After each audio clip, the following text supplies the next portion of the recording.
Good day everyone. For today's video ay magluluto po tayo ng alimasag or a crab. Gagataan po natin yung crabs natin and then ayan, hihiwa na po tayo ng luya. Ayan, with gulay po para healthy siya. Lalagyan po natin ng gulay para healthy pa rin siya. Tatlo lang po yung ingredients ko. Luya, sibuyas, and then bawang.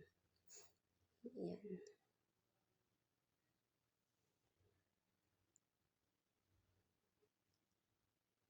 Ayan, malalaki po yung crabs. Ayan, pricey po yan dito kasi 350 po yung kilo niyan dito. Ayan.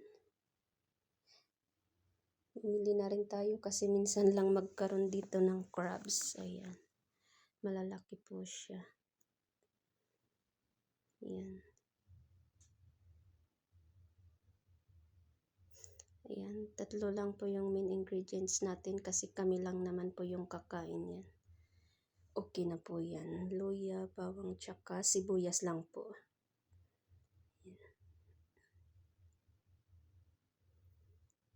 Ayan, tapos na siya.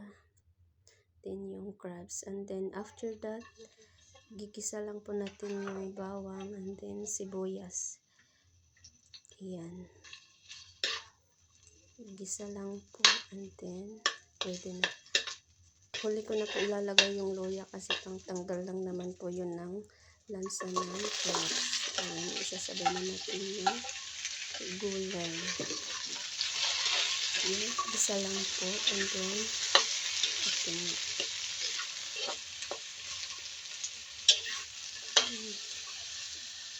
Ganyan lang, halo-haloin lang.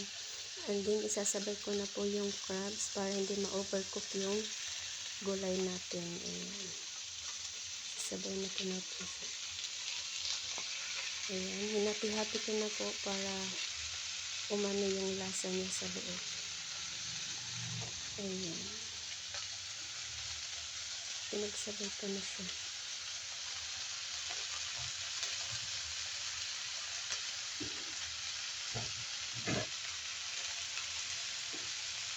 And then, ilalagay na natin yung gata or coconut milk. Yan yung magpapalasa sa ating crabs. Ayan. And then, lagyan na lang po natin ng pampalasa. Salt and seasonings lang po ay okay na. Ayan. And then, ayan. Ang ganda na yung kulay niya. Malapit na yan maluto guys. Ayan. Yan na siya. Naluluto na.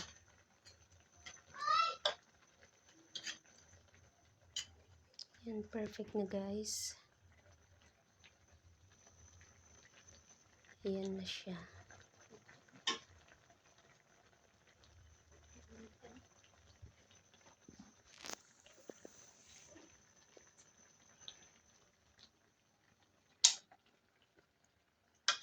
And then, okay na siya. Pwede na natin siyang hanguin.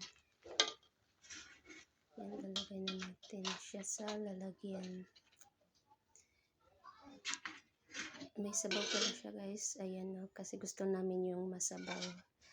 Ayan, kung bago ka lang po sa aming YouTube channel, you can like and subscribe guys so that you will be notified if we have a new video.